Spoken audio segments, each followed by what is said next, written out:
our marketing. And if you ever had any thoughts about making a website but thought it was too complicated or too confusing or too expensive, hopefully he'll like I have. I don't have a website. I got a small business, but I don't have a website. And I thought about it, but yeah, well, okay, I really don't need one, but maybe I could. And anyway, I think Eric's got some ideas and that can help us and show us that maybe it's not that hard. Eric is going to be he's coming up here. He's going to be a virtual presenter. He's on our Zoom coming out of Texas, I believe. And then we're going to follow up with Beth Coleman from Guild Mortgage. He's a local mortgage broker. So anyway, I'm going to leave it ready. If Eric, you're ready, glad you had it with us. I'll turn it over to you. Thank you. Thank you. Can you hear me okay? No feedback. Can you hear me okay? Yes. You can hear me? Okay. All right. So like Mike said, a lot of people think that, getting a website online and all of that stuff is something that maybe beyond the normal person's capability. But times have changed with the software and the different platforms that are out there. Long ago, the days of coding your website, those are a thing of the past. So now it's pretty much point and click. If you can maneuver a mouse, then you have no problem not only creating a website, but maintaining one. And that's what I'd like to show you guys here. Now, do you have me on full screen? If anyone can give me a little bit of feedback, it looks like I am. I am going to take you to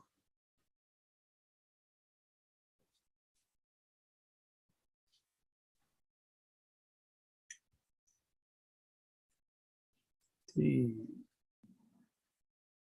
real estate quick start.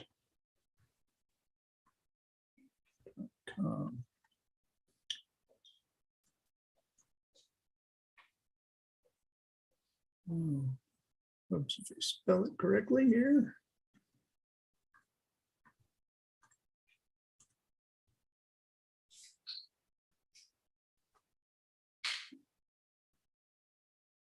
All right. Not get to the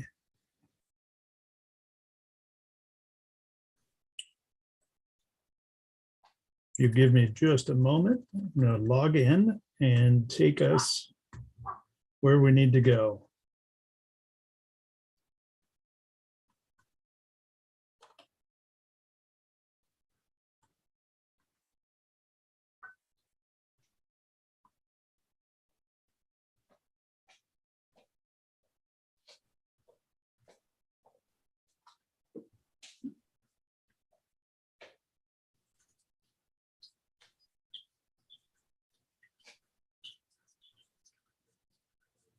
All right, so today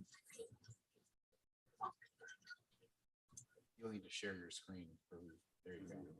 We have software that allows us to do just about anything. Obviously, we can present in outside of the box, unusual way.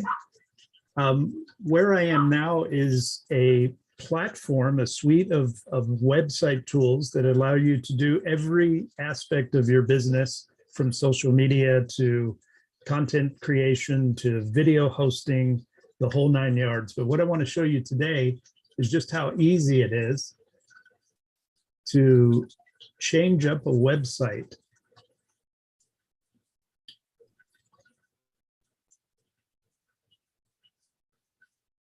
And I'm not going to go too far into the weeds, but I want to show you what the back end of this website looks like for real estate investors. So by show of hands, how many of you are full-time real estate investors?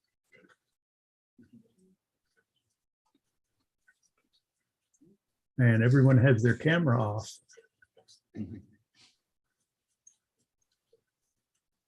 All right, so we are going to go look at this website on the internet.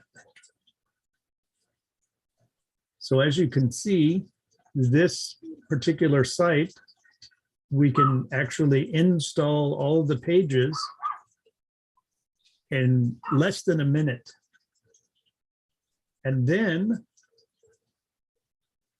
I will be guiding a group of you through putting your pictures, your houses, your real estate transactions, your deals on this site so that you have a place to send people while you're sleeping. And if you have deals that could be done without you actually having to be there. Has anyone had that kind of freedom so far? All right. So anyway, this is the site I wanted to show you. We do have a little course, and we're going to take a group of people through, and we're going to get your website set up, and then we're going to help you make it your own and show you that the task of having your own website and being able to change it up is a totally doable scenario. So with that, I would like to go ahead and wrap that up, and the details John will have for all of you. And then I look forward to seeing you on the meeting and walking you through how easy it's become to get online and able to monetize with your real estate business. So for me, that's pretty much it. I don't want to take up too much of your time. I just wanted to give you a quick view of what's in store, and would love to see y'all on the meeting.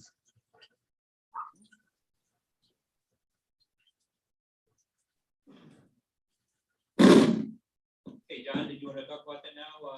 Get some information? Sure. come on. Now, if you have any questions, I can always go back to the site and answer any questions you might have, but I'm not sure how much time you'll have allotted for me, so.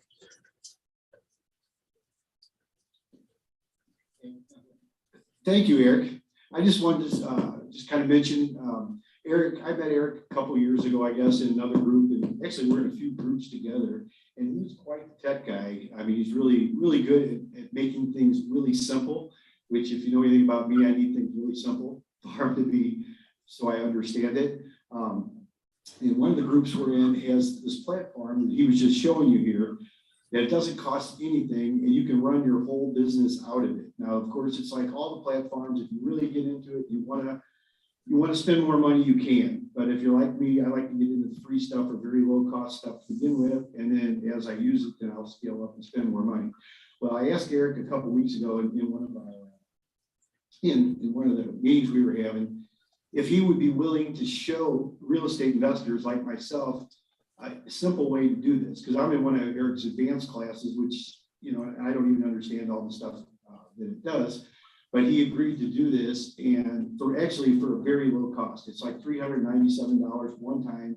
He agreed to do this. It's a week from Thursday. I'll have to check on the date, but he's put aside like 3 hours for a mini workshop just for us, for real estate investors. He's kind of using me for a guinea pig. What he's kind of showing you right there, it really is that easy to, you know, pick out pictures and mix and match. Because one of the problems I know I've had over the years is it was too complicated and it got expensive. I spent I think on the website I have right now is originally like $3,500 to set it up, and I still pay. I spent lots of money, you know, thousands of dollars since then, and I still spend $120 a month.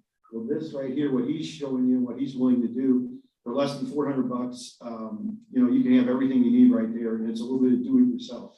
And I know a lot of people, if you just have a little bit of guidance, you know, you can do it. And then Eric is going to come back the following week for any questions. So only other thing you'll need to do is you'll need to get your own domain name. Okay, now, I like to use namecheap.com. Some people use GoDaddy and things like that. It doesn't make any difference, but you'll need to go pick one out. And I can give you a couple pointers on that, but just something that's easy to remember. And then Eric, at the workshop, is going to show us how to transfer that stuff over. Because that's a little bit on the tech side, but it's really not that hard for somebody like him that knows what he's doing.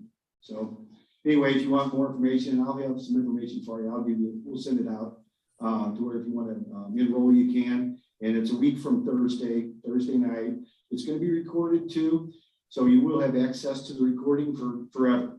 Okay, so you'll have the follow-up the week later for about an hour or so, or however many questions you have. And Eric is not one of the people that rushes off real quick. He's very patient and he explains stuff really simply and just, I mean, that's one reason I'm so happy that he agreed to talk to us tonight, because he really does make it simple. So anyway, so that's, Eric is still here. I want to thank you very much for being here and look forward to seeing you soon. Right. Thank you again for your time and look forward to seeing you on the meeting. Okay, thank you, Eric. Okay, before we get into our second presenter, or the main program tonight, I'm going to have a few announcements. First, I'd like to recognize the first-time visitors. Can I have you stand? I know we got one EJ back there.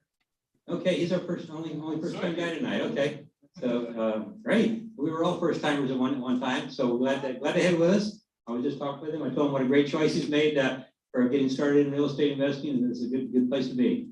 So thank you for coming. Hope to see you next month. And talk about next month,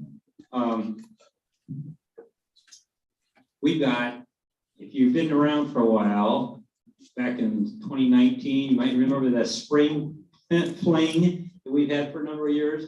We have a national speaker come in the springtime, and we have a full buffet on the side. We serve you, get your tummy nice and full of some good food before our main speaker. That is coming up. We're reviving that next month in April the 19th. I believe it is April 19th. We got Kevin Shartle, who, if you've done any classes on notes in the past, he is the best trainer on notes, buying notes and selling notes and mortgages. So I spent 2 weekend seminars with him, and he is the best guy in the business on notes. And he's also done rehabs and other turn a lot of other real estate, but he is definitely the best speaker and most knowledgeable in the technical side of buying and selling notes. He will be here on the 19th, and we're going to have a buffet dinner. So we're looking forward to put that on your calendar for the 19th. Don't miss that. Okay, and I could say back by popular demand, our second speaker was with us back in May of 2021. So that's just a little shy of a year ago. But she was very informative on our the situation with mortgages, and everybody's probably a little nervous right now what's going to happen with interest rates going on with all the wars all over the world, Russia's aggression and everything. What's that doing to our economy, and what's it going to do to the mortgage rates, and what's going to do to everything? But anyway, we're proud to have back Beth Coleman. She is the origination project manager for a Guild Mortgage, and she's been in the mortgage business for over 20 years, and she's going to share some of that knowledge with us this evening. One back, Beth.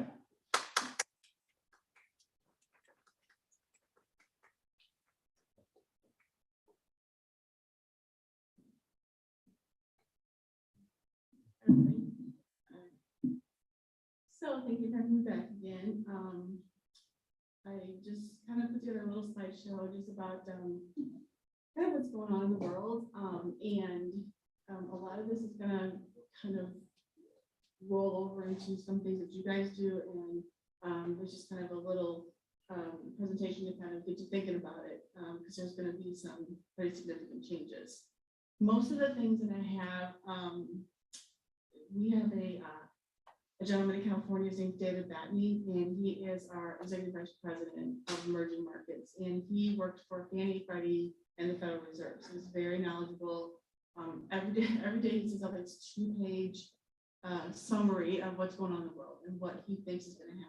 And he's, very active. So, I try to read every day and make sure that I know, kind of exactly what, he's got going and what he's got saying. So, then I get started. So the next slide is just the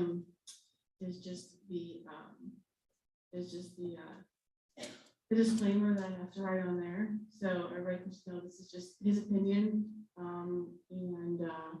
We try to listen to him every day and try to make good decisions based on that.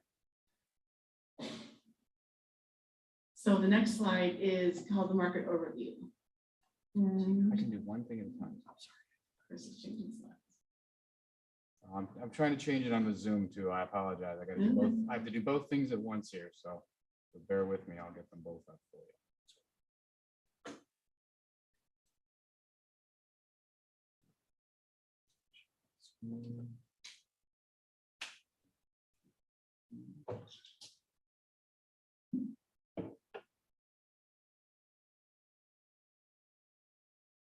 Okay. All right. We're good to There go. it is. Scoot through that. Just says that this is his opinion, and you should use lots of different sources to make your decision. So kind of bypass that. The next slide says market overview, and this was as of yesterday. And these are just kind of a few kind of things that you guys can see of what's changed and what's how it's changed so quickly. So I apologize if they're out of order, but so for Q1, obviously that doesn't end until the end of this month, but I gave you as of yesterday. So if you start out on Q2, that was June of last year, and Fannie and Freddie both priced with a base rate. That base rate is affected by credit score, loan amount, loan, what your loan value is. So all those kind of factors go into this, but this is kind of the base. So there's some additions and some subtractions, but this is where we started. So you can see that Q2, the non-owner occupied, which was investment property rate, was 3.125. And then you kind of see that at the end of September, it went up to 3.5%. And then December 30th, 3.875. And as of yesterday, the base rate was 4.875. So on top of that, Fannie and Freddie both have started charging what's called an LLPA. And I was going to talk to you guys about that too. So if you're an investor and you're looking for rental property, not that this market's great for it, but if you're looking for investment property, the rate's going to be high, and if you're going to finance it. And like I said, I'll go over the LLPA with you. So then underneath of it, I just kind of put what the FHA rate was, because government rates are always better than conforming rates. And that's because they're serving a different population. They're serving first-time home buyers, veterans, people in underserved areas. So they're usually better. So you can again see that if you start in Q2, the rate was 3.125, no points.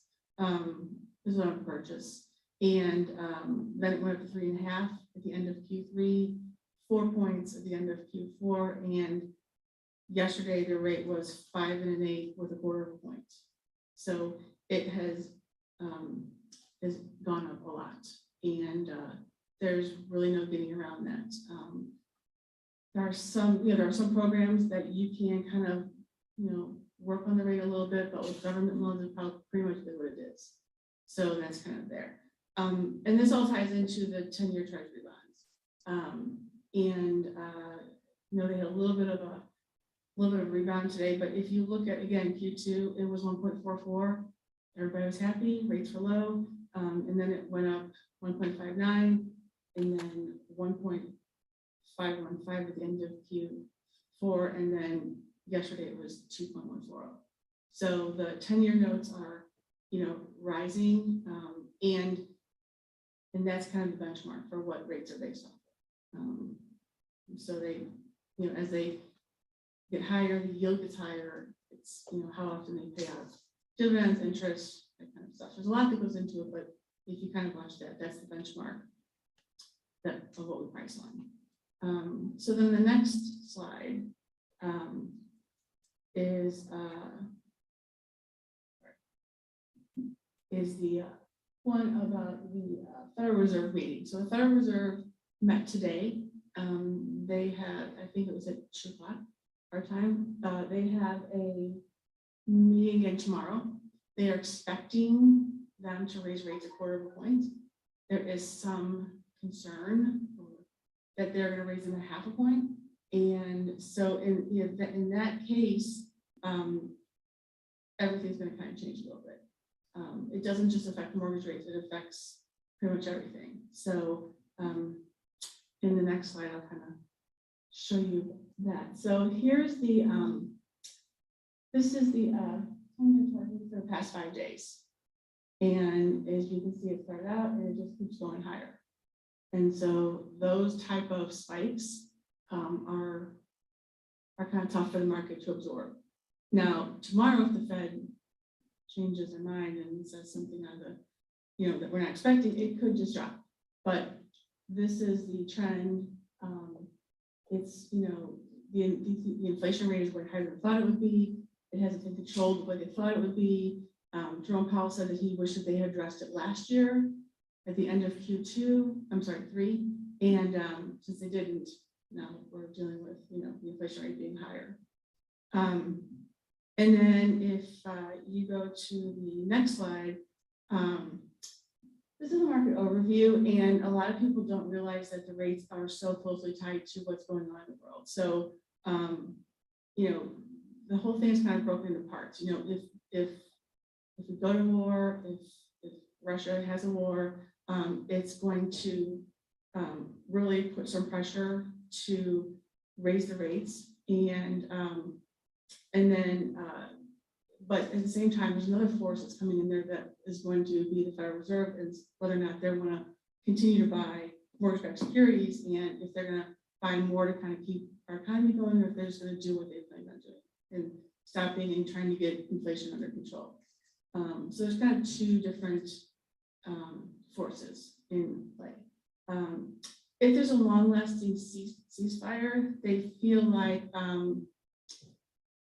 the interest rates would be pushed down, and that the stock prices would then, be they would rise some, and then that would push rates down, which is the opposite of what it used to be. It used to be if there's a terrible day in the stock market, it's a great day for rates. And then that's kind of all changed in the last few years.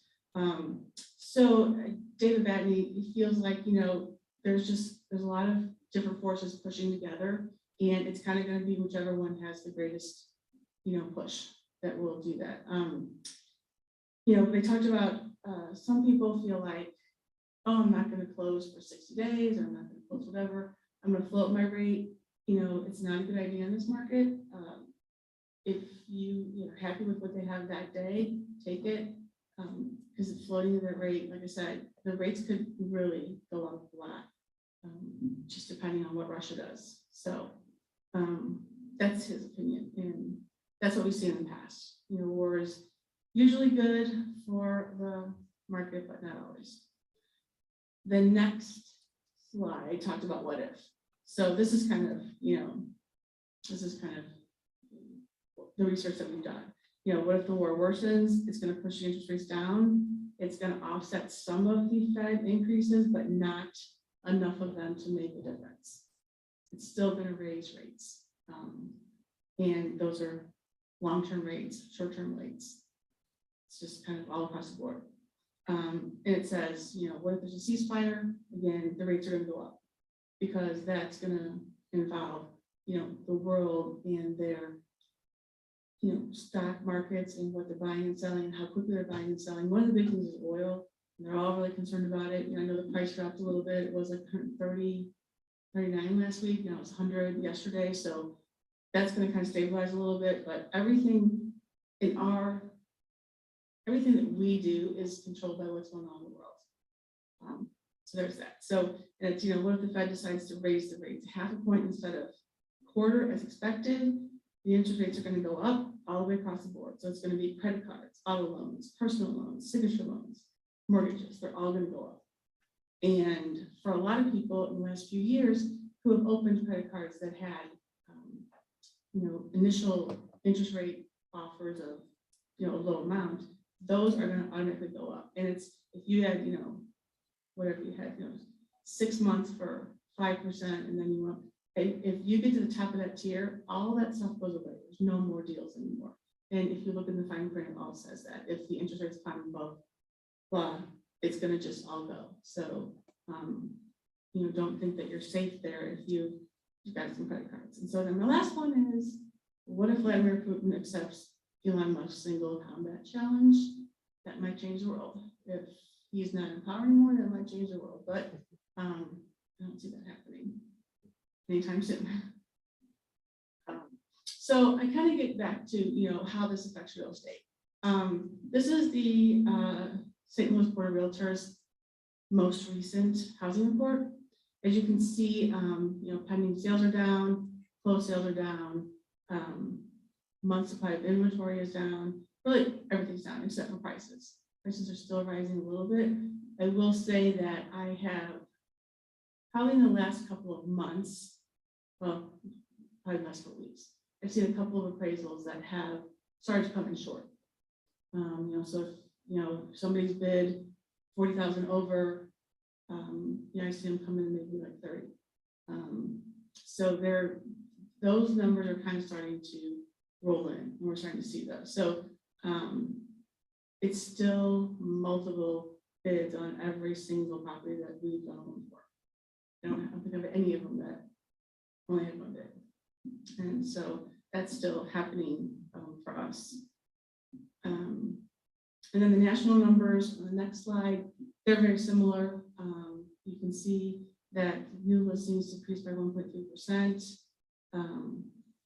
and also 1.3% on townhouses and condos, which is usually a little bit more of a spread.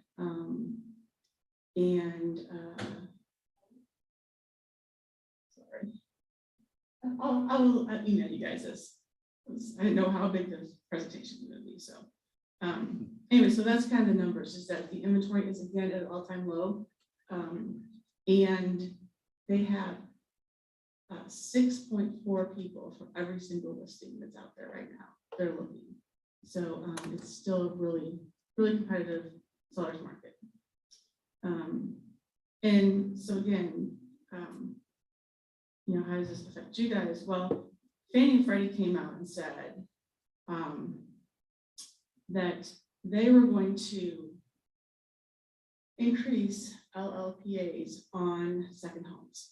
And so that is called a loan level price adjustment. And it is a fee that's due upon delivery.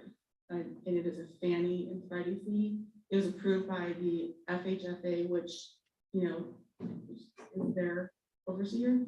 And this fee is basically just to boost their assets. There's really no other reason for it. It is something that they have put on. They had initially, as you guys all know, last year when they said that they were going to stop purchasing second homes and investment properties on the secondary market, it was initially going to be for both. Fannie and Freddie kind of looked at it and said, okay, we're going to leave investment properties alone. We're going to go to second homes, which everybody thinks, okay, that's great. But we've already started to see this is people who are purchasing investment properties, they're saying that they're going to be second home. And second home rules really aren't that, out. If it's more than 30 miles, you can get a second home. Of course, they like it better if it's, got a little bit of lake or some fishing or hunting, whatever. So you're going to start to see that people are going to try to change what they say the purpose of the purchase is. And that's going to be a problem. And all of the mortgage lenders, this is not just Guild, all the mortgage lenders have to pay this LLPA upon delivery. So it's not optional. And that's going to kind of boost up their offers for now. On the next slide, this is, like I said, I'll send this out to you. This is just what, I know it's really small. This is just what the FHFA said about LLPAs. It's just them saying, yes, we're charging it. It's coming from us. It's coming from the top. It's not, every single bank, broker, mortgage person or mortgage company has to pay the LLPA.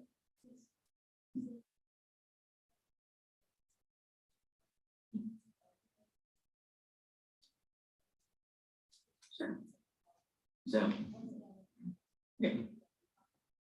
Okay, so an LLPA is a loan level price adjustment. And it is a fee by Fannie Mae or Freddie Mac for every single loan that they purchase on the secondary market that has no other benefit except to increase the amount of money that they have. There's no benefit to the borrower, there's no benefit to the bank, to the mortgage company, anybody. This is just their way of increasing how much money they have and to keep them more liquid. And so you can, read it, online, but this is just kind of showing that it didn't come from the banks, it didn't come from Fannie and Freddie, it came from the FHFA, which is who oversees Fannie and Freddie. And it's coming from the top down, and they don't see an end in sight right now, because right now, interest rates are going up and it's gonna be more expensive to lend money. So the LLPAs are going to be here to stay for the future. So like I said, how does this affect you guys? On this next screen, it says investment versus second homes. The deal is, you go one more slide. Yeah, the deal is this. If you look at that screen, and it says, the top one says table 2, all eligible loans, and these are the LLPAs that are being charged. So if you look at, let's say, the 70%, 2.25, right there in the middle, that LLPA is 2.125% of the loan amount. So if your loan amount is 200,000, you're going to send 4,250, or not you are, we're going to send 4,250 to Fannie and Freddie. And the only way for the mortgage companies and the banks to pay that is to put it into the rate. So they're going to bump up the rates. And if you look all the way to the right, it has some standards that investment properties and second homes don't do. We don't do 90% investment properties, but in an attempt for everybody to be fair, they use the same scale for every different type of loan. Same thing with jumbo loans. If you saw a jumbo loan, we don't do very many 95% jumbo loans, but they still have pricing on it. So that number at the bottom is the LLPA that's going to be put into your pricing and then sent to Fannie and Freddie. So it varies a little bit by loan to value. So if you're at, like I said, 70% on an investment property, it's 2.125%. If you go underneath to second homes, where they're kind of hitting this, you'll see that the LLPA is very much the same until you get to 60% and under. 60% and under on second homes is much less. It's 1.625 versus 2.125. So that's where people are going to start saying, well, this is going to be investment property, this is going to be a second home, or and trying to get the best deal they can. And that's something that we've dealt with for a long time.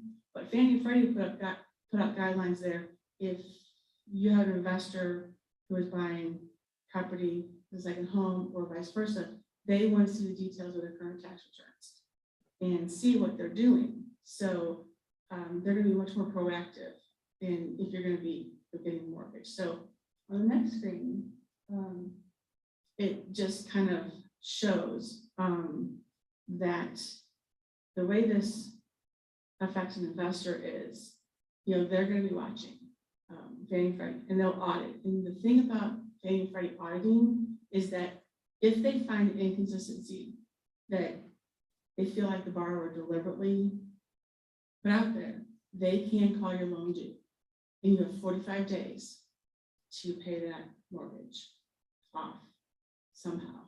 And I haven't seen it a whole lot in the conforming market, but on jumbo loans, we see it more often. People are, buying a $1 million house, they're borrowing 800,000, and then suddenly it's, they're renting it because it's in Colorado, it's in the mountains, and that's, not the way they purchased it.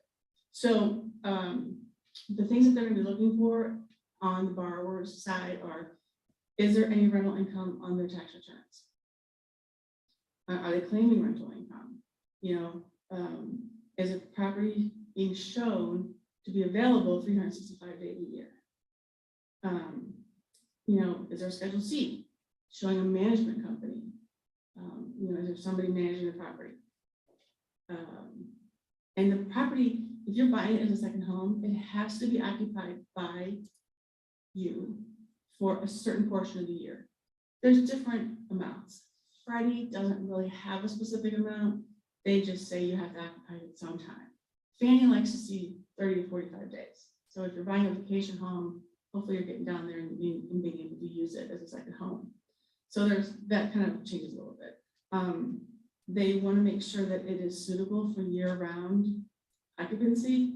I know that kind of sounds like odd, but we have a lot of loans in Alaska, and if you're up there in the wintertime, people can't get in and out. So it's not going to be available in most cases if it's remote from October until April. So that's another thing about locations they're looking for. The other part they look for is if it's in Hawaii, it's in a lava zone, because lava zones are most active during the summer, and volcanoes they don't necessarily erupt, but they what they call weep, and so they weep this lava out. And really, if you're in a lava zone, you can't really be there during that time, whether or not it's close to your house. It's just 2 times. So there's that. And the borrower has to have complete control over the management of the property. So if they've got a management company and they are saying that they are the ones that are renting it and dealing with all of that, then that has to be an investment property. It cannot be a second home, which then again puts your LLPA up higher than it does for a second home. And then the other thing that they're really kind of noticing is, VRBOs, Airbnb, and timeshare developments. They don't do timeshares. Once in a while, one sneaks through. The big thing again is who's managing that property. If you don't have the right to go in and take whatever weeks you want and rent whatever weeks you want, somebody else is doing it, then that's a problem for them. And that is going to be looked at as an investment property. It's not a second home for them at all. So that's kind of the thing. That's where the experts think that we're going to see, the crossover between investment properties and second homes. Maybe not here, but there are people who have places in Florida, and they do that. So yeah.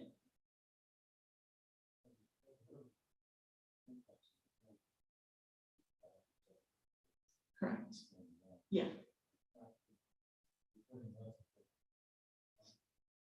Yeah. Well, yeah, if you're putting more than 70% down on, then you'll have some difference in the spread. But that's the other thing is they used to do second homes up to 90%. And so it's coming down that they're going to do to 80, and they're expecting them to reduce it to 70. So then that kind of changes the LLPA to, where investment properties are still looking better than second homes. So that's kind of the big thing. That's what everybody is worried about. That's what every single, they call them caution letters that Fannie and Freddie sent out, is that they are watching. And although when they did the survey for the last 24 months, there really wasn't a big difference between delinquencies between second home and investment properties. Most people who have second homes are, have enough income to, provide for both of them. One of the things about renting a second home is you have to have 12 months in reserves. So those people are a little more affluent than the other person, buying FHA mortgage with 3.5% down. So, but the delinquency rates are not really any different. They're very, very similar. So I think the takeaway I had from the meeting that I was in was that this is the year where Fannie and Freddie have been too busy for the last couple of years to audit anybody, pull files, look at them, and that this is going to be the time they catch up. And I've been through this once before, right after 2008, and and this is kind of where everything comes out in the wash. So you might see some, smaller lenders who are gonna have some big fines. You might see some of those people not being able to continue to lend. We had an audit from the CFPB, and the first, which is the Consumer Finance Protection Board, the first thing they asked for was all of our emails for the last 10 years, all of our correspondence for the last 10 years. We had to give them 7. They requested 10, but 7 is the law. And they went through and they checked, stuff. So not too long ago, one of our loan officers sent out a email that just kind of basically said, hey, I got this appraisal, it's low. I need to tell the appraiser to bring it up. You guys got any ideas for us? And within about 2 hours, our regional vice president was on the phone to him saying that is illegal, and don't do it again. It's your one warning. So I think that's a thing that Fannie Freddie are watching this year. So there's a lot of things in play, and again, if you're looking to buy property or you rent property, then maybe you might get to another slideshow. In addition to this fee, is there restrictions on all banks or some banks on the percentage of the portfolio that can be in second loans or investment property, maximum cap? yes. So the FHFA came out last year and said, yes, they're capped at 3%. So whatever company was selling them properties that were second homes or investment properties, it was going to be 7%. So if you happen to close 5% that month, then you're out of luck. And so you need to find a home for those. So there are some private investors that kind of came in. They are, basically people were stuck with those, different companies. And so what they ended up doing was they would say, okay, hey, we're going to offer you 70 cents on the dollar, take those off your hands. And so that's what a lot of people, a lot of companies did that because there was such a, so anyway, since then, the FHFA said, that's not really legal. You can't really do that. You can't, not do a certain type of loan because you don't like type of loan. As long as the borrower qualifies, that's supposed to be what it's all about. But I will say that from my experience with Guild, they're still kind of capping out about 7%. About 7% of our investment portfolio and second home portfolio is being purchased. There's another amount that's being held. I mean, we have a loan officer for Lake who, 90% of his business is a second home down there. And so now he needs to kind of group it because it's not just that those LLPs, those LPAs are being collected. That also affects the rate. So we were looking at a condo, the Lake. So they have to put on 20% instead of 10% now. And the interest rate was almost 6%. And these are really good, really well qualified borrowers. So, yep.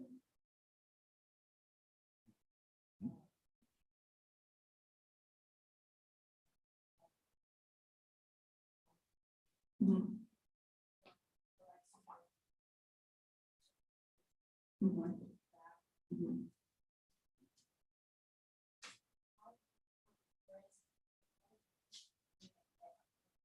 Mm-hmm. Mm-hmm.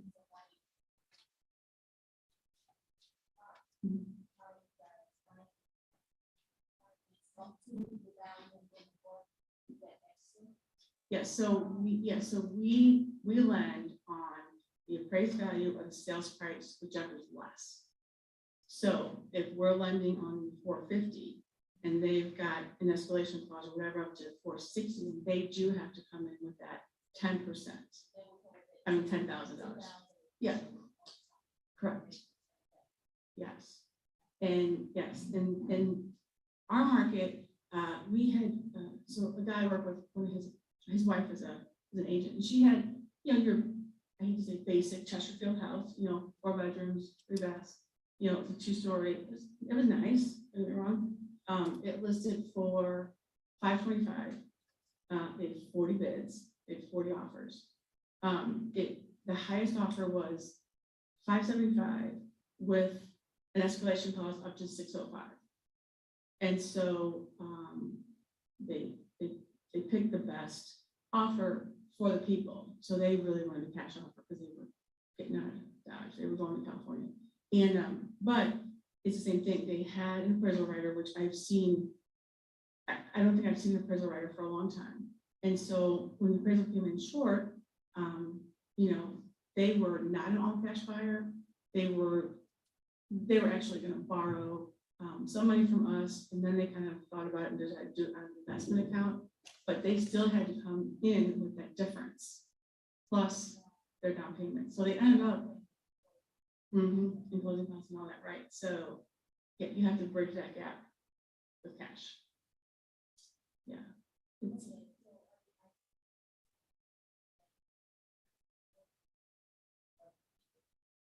Right. The West Road. Yeah, right. The only thing in my 20+ years that has really deterred us is obviously the borrower doesn't qualify. That's no problem. Yeah, but the only other thing is really property condition, and we don't really have that here. I mean, I've seen properties in California that are selling for $500,000, and I mean they're scary. They're gutted. There's black mold all over. There's no kitchen, there's no bathroom, and then they just want to get a mortgage on them there. So really, the collateral is the big deal for us, and the down payment associated with that collateral. Yeah. So anything else I can answer for you? I don't know. Yep.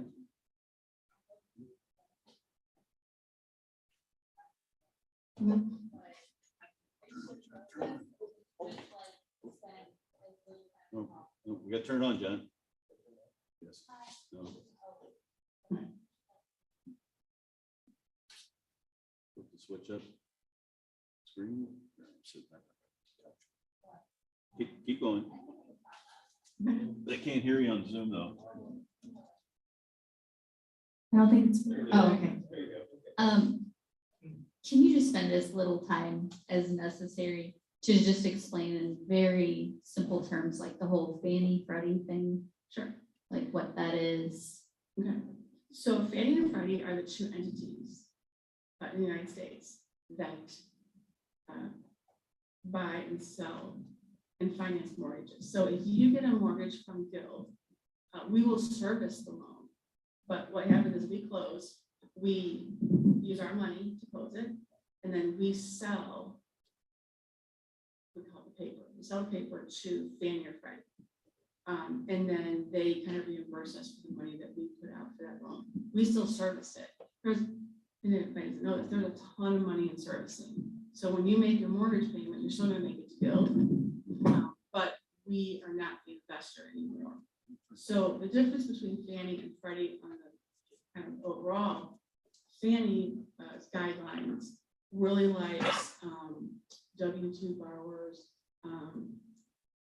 You know, they're good. You know, they're good with credit scores. They like W-2 borrowers, and they're not super particular about the amount of money that you have in addition to what you are paying for the property that you need to close. You go to Freddie. Freddie's a little more liberal on credit scores. They're more liberal on time on the job. They're more liberal with, you know, how long you've been in the business that you're in, how long you've been self-employed. You know, they will take a 1-year average, where Fannie was 2 years average for a self-employed person, but Freddie likes assets. So if you've got money in the bank and you're kind of short on those things, Freddie likes that better. So those two entities are the holders of 99% of the mortgage notes in this country. There's a few banks that hold them privately, but they are the two biggest investors. So they have all of the money. It's been like that for a long time, and they've talked about that. They've talked about kind of kind of taken it apart a little bit. And they did it about, I don't know, maybe 15 years ago with another one called Jenny Mae. And Jenny Mae was the owner of the government loans. And so they were kind of that. So it was Fannie, Freddie, and Jenny. Well, then nobody was really paying attention. And then Fannie just kind of sucked up Jenny. And so it's back to Fannie and Freddie. They have talked about that numerous times, but I mean, the lobby is strong in Washington.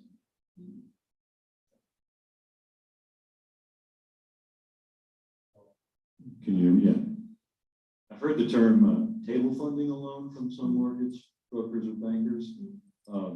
Is that when the mortgage banker or broker is going to fund it themselves? Is that what a table funding means, or what does that mean? Yeah, so table funding, it's kind of an older term because now most of them do it. If I was a banker and I was brokering a loan through, let's say Chase, we would have it underwritten, Chase would underwrite it, Chase would close it, they'd send the money in. If we were table funding it, we would fund it, and then we would sell the loan to Chase, and then we would wait for them to buy it, and then we wait for them to pay us back. That is still the case. They don't call it that anymore because now like Chase and Wells and kind of those big investors, they have delegated underwriting to different mortgage companies. So if you came to us and you were looking for a Chase specialty product, we have an underwriter that's delegated with Chase, and so it doesn't have to go to them for approval. It doesn't have to go to them for buy.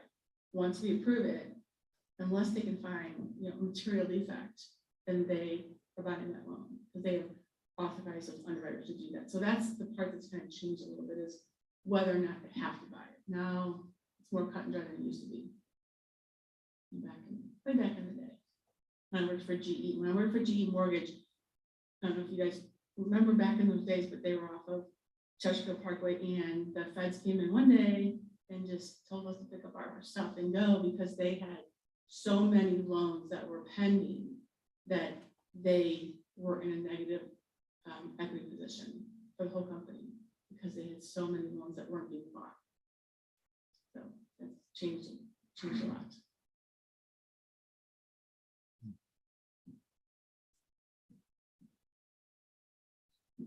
All right. Does someone else have a question? Okay. So with all that knowledge that you've just shared and your extensive expertise, what would you recommend that investors do to get the best rates at this point, or possibly other strategies?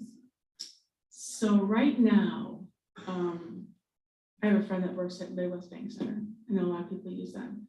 Right now, they're offering some adjustable rate products.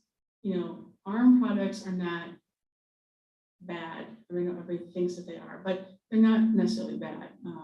Some of them have a 5-year fixed rate, so it's called a 525. It's fixed for the first 5 years, and it goes to adjustable. Some are 7, some are 10. So there's options for you besides just the 1-year ARM. Those aren't really those aren't really popular anymore.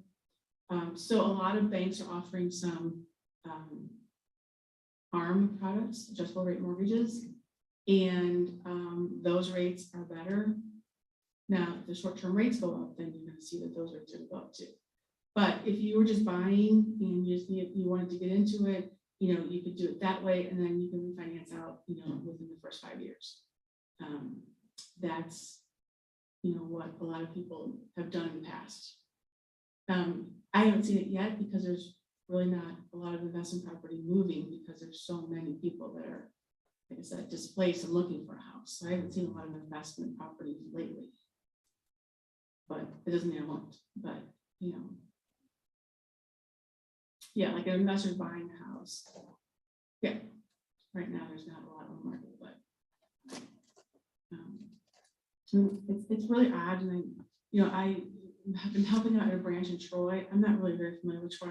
I lived before, grew up here, and it's a whole different world out there. Like I probably had 30 people. And I said, "Where do you have your money closed?" And they're like, "It's in my house in my safe." I'm like, okay, well, or, you know, I'll say, how much do you have? I got about 30,000. Like, okay, what bank's it in? It's in my vault.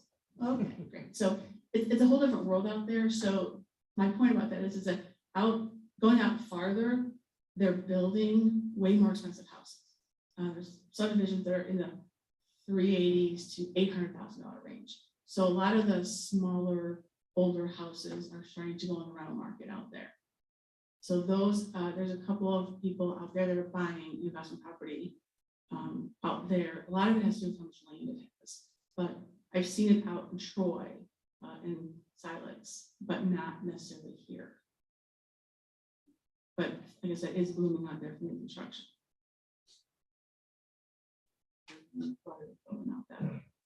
So.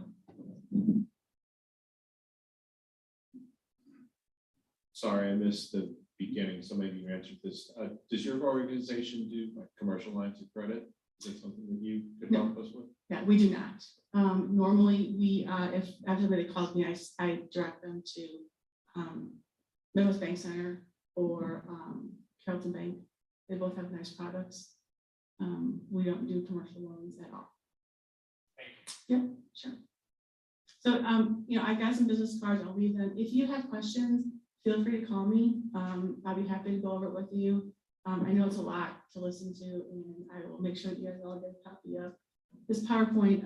But if you have questions, call me. I want you to know everything you need to know about the mortgage business because it's a little complicated, and you know, it's a lot of terms and a lot of acronyms that are around it. I try to not speak mortgage all the time, but I know I do. So if you have questions, feel free to call me. Okay. All right. Thanks again for having me.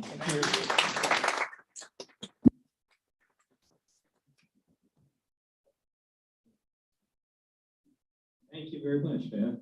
We appreciate your update.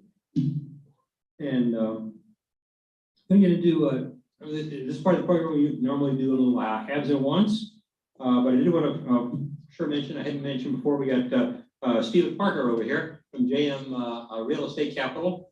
And if you haven't already talked to him, I'd like you know, make sure you get over there and put money. It's one of the things about real estate. There's a lot of people that don't want to necessarily, people in organizations that don't want to get in their hands dirty, but they're definitely willing to lend you the money if you're willing to do the work.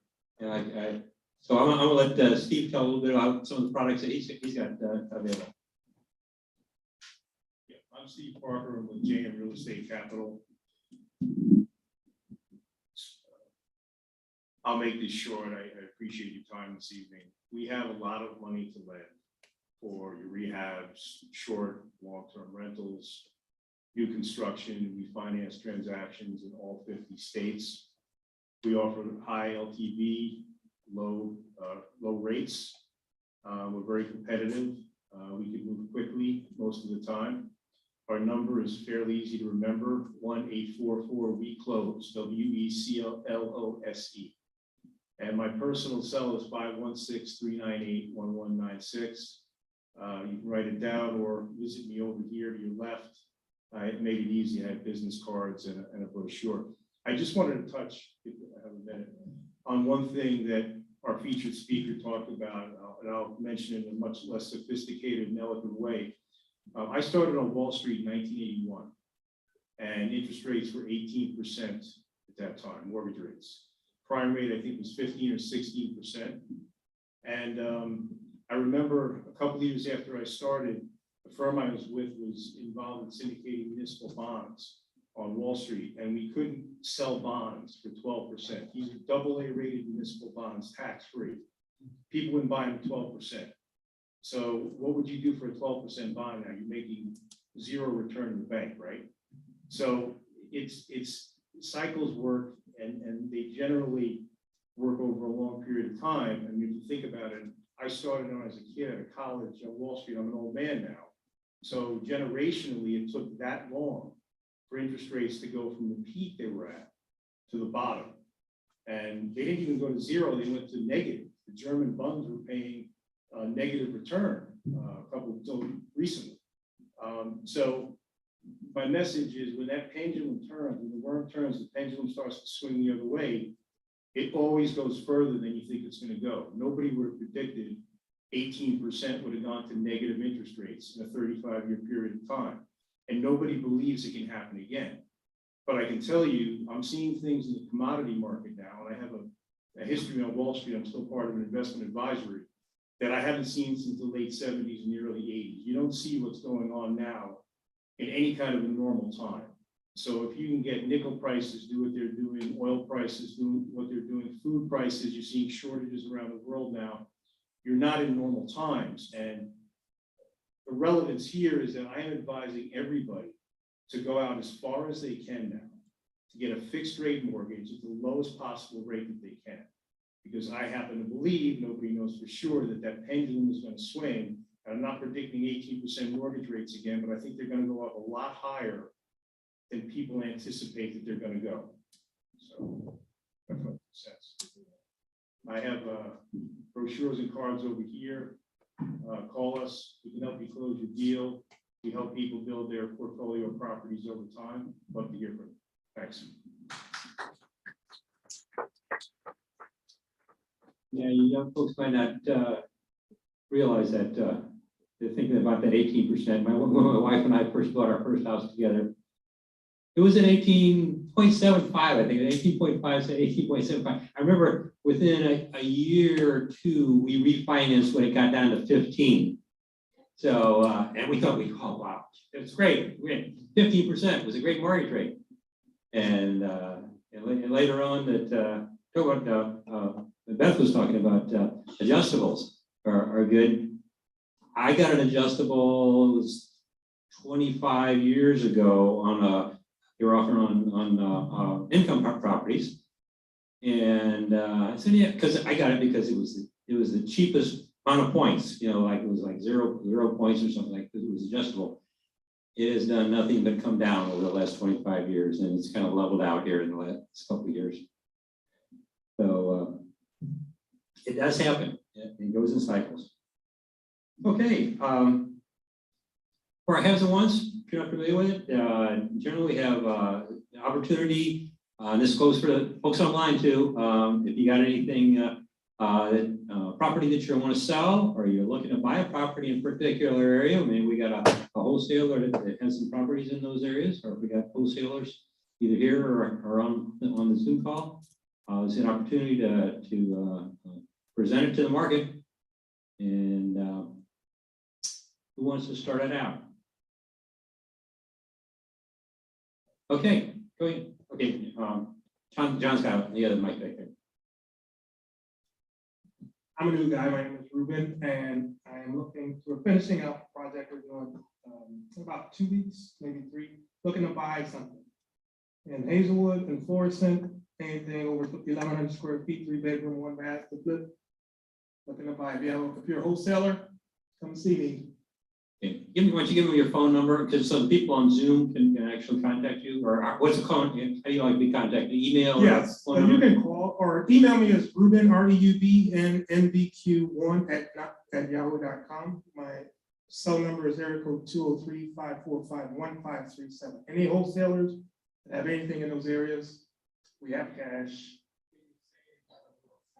I'm sorry. Yeah, give your contact information a little slower so Okay. people can write it down. I can't write that fast, as you were saying. Okay, my number, text or call anytime. 203, area code 203-545-1537. Did I say it too fast too? That was much better. Thank you. Okay. We have cash, we can close within 10 days. If you have a deal, no jokes, very serious. Looking for our next deal. And Okay. I have other people that have cash they want to do deals too. So. Okay. Okay, thank you. Anybody else? Kira, are you still looking for a house for your folks up in Florida? You were looking for a house, like a 4-bedroom house in Florissant? You want to talk about that? Yeah. Well, John's got a mic there. Yeah, 4-bedroom, 2 or 3 baths, or under 200,000. Under 200,000. Okay, go ahead. Thank you. 4-bedroom, how many baths?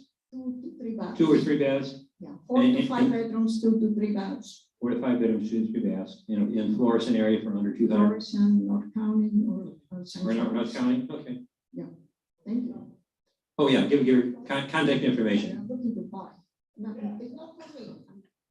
Well, okay, do they have a contact information for the person you're looking to buy it for? I can give you my number is 314-836-3797.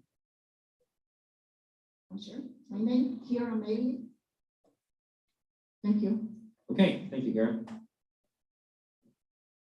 Okay, anybody else? I know, I thought on last Friday's call, David, you had a property, he has so many short sales coming into him, he can't rehab them all. He was gonna put some out to some other investors. You still got That's true. an opportunity? Yeah, it's true. People complain about no houses on the market. Mhm. It's ridiculous. We had 7 short sales just last week. One of the guys that made 140,000 on the house, just sold it. And then in marketing for 3 or 4 months, I guess when you're making a lot of money, you get lazy. And I guilted him back into it. He sent out 15 letters and got 3 short sales just 2 weeks ago. 15 letters on, yeah, 3 short sales. 3 short sales on 15 letters, wow. Yeah. I'm gonna start sending out some more letters now. I haven't had. Well, I'm teaching lots of people to do it now. My other students, one person got 7 short sales, and that's too many to do it once, so we're gonna spread it to other students. But, short sales are a definite way to buy because the moratorium ended July 31st. By 2021, the banks are now finally gearing up to be able to foreclose on the people, and the CFPB rules require them to follow these processes and steps, which one of them is to call them on the phone and hound them. Okay, they couldn't do that before. They couldn't call the homeowner. They got into COVID forbearance and had to leave them alone. Now they're required to call them and say, hey, you gotta pay it back. Like, what? What do you mean you gotta pay it back? Yeah, 18 months, no pay. Anyway, so now they're panicking and they're calling you if you send them a letter saying I can help you. But that's not why I'm standing here now. Well, this is good. I've got 3 rehabs in St. Louis, city of St. Louis. I think I'm gonna get rid of one of them on Cherokee. I don't have any details. Come see me. I'm not gonna say what the price is or what it is. Just, it's a gut rehab, big job, down to brick walls. You're gonna stud everything up. It's basically on Cherokee Street, 63118. It's about 3,400 square foot home, so it's a big project. So just for the very skilled rehab, no newbies on this one. And so I think I'm gonna sell that one off and just do the other 2. I'm too busy with everything else. So it's David Randolph, 636-685-2990. Is that slow enough? Thank you. Yes, I got that. David Randolph, 636-685-2990. Thanks a lot. Okay, thank you, David. Okay, anybody else got anything here, or anybody on Zoom on the call, or any questions coming in there? No.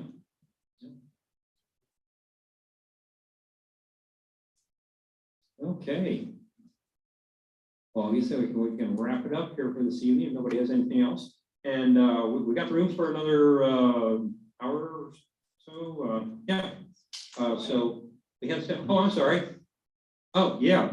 Well, that's what I was going to say. We have the room, and you got the opportunity to go over and talk with Stephen over there about JM Capital. And while you're over there, we have a lot of educational materials. I talked to a few of you as you coming in, but as a reminder that there are a lot of educational materials that have been donated to us by some retired investors that were downsizing their libraries.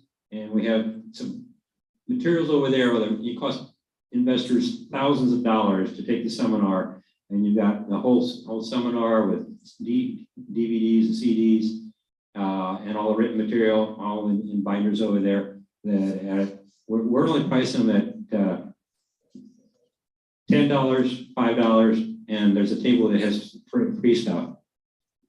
And it's some great materials. And if you're just getting started, it's a great opportunity to get some very inexpensive education. You're not going to get education any cheaper than coming here and then going over to that table and picking up a free book on real estate investing. So thank you all for coming. Oh, do you have a question?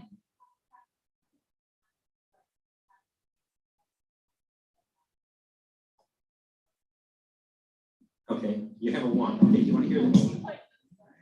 Let me bring the mic with you. So John has, okay, John's got you covered up there. Okay, back there.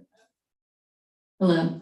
Okay, well, I know this sounds really big, so whoever can just kind of, I don't know, I'm just gonna throw it out there. I do not have a current home and I would like to buy one. I have cash. I could get a loan, but it's sounding like there's some things are working and some things are kind of crazy as far as the rates. So I don't know which way I'm gonna go, whether I could privately buy or I could not. I don't know which way to go with that yet. But I like things with artistic features, so like vintage type things. I would be my first rehab project. So I'm not, a gut rehab person yet, unless I had a coach to work with me on that. I would like some land around it. And obviously as a single female, I'd like it to be in an area where I wouldn't be assaulted or my car wouldn't get broken into. So I do currently live in Chesterfield, which is a very protected area, but I'm obviously willing, because I can't afford Chesterfield really, as far as I know. So, I'm willing to go out to I don't know, Fenton. I know Ferguson has a bad rap in some ways, but I was just there last week and it's really cute actually. So, I'm open to a lot of things. I would like to make money off of the property. So I'd like it to be big enough to either rent part of it, or if it had a side house or something where I could do an Airbnb out of a side building on the property, or rooms I could rent to girlfriends or something like that. Because I have to be able to cash flow it somehow if I do end up using cash to buy it, because then I have to be able to pay, I have to be able to justify using my liquid cash to buy, something. So is that vague enough, or does anyone get any ideas from that? No, I see that's a good idea. If you're starting out, if I had to do it over again, I would have bought a 2-family and rented out, lived in one half and do for my first house. Yeah. I said that was my second, my investment. I bought two duplexes side by side, but and then after that, I really planned on moving in. I bought a 2-family. The rent from the first floor paid my entire mortgage, and I was going to move upstairs and live up on the second floor. So yeah, that's a great opportunity. And like I said, probably a 2-family might be a good. And there's plenty of those. So a lot of people have suggested 2-family, but a lot of those are in more urban areas. Yeah, and most of them don't have too much space around. They're not offering the space, and they're not offering the safety that might be necessary. Got a static issue, sorry. Okay. So yeah, and then I do like things like the rounded, like when you go from one room to the other. A lot of the vintage homes are the ones that are older, like city homes. They have the archway, so things like that, and brickwork details, or scrolling features on the outside. I like have artistic flair to them, some sort of character, that sort of thing. And I do plan to I'm really into landscaping, so I plan on landscaping the outside or having gardens or something like that. I don't know if this is checking any boxes for anybody. That may be hard to be able to tell. The places that have all the architectural details and the arts of the old houses are in the city. Yeah, on small so lots. I don't know if there's anywhere to St. find Louis. land around it though, in the city though. No, That's that's a problem. They're so sitting on small lots in the I city. may just have to add my own artistic features, something that's further But out. there's you can do some great things with a small lot. My wife is a big gardener, and yeah, we had a house, our first house that I paid 18 3/4% interest on, was a house in the state, and it was 63118 zip code, and across from Cargo Park. But had a small lot, but it had you can do a lot with having a beautiful yard without having to do a lot of space.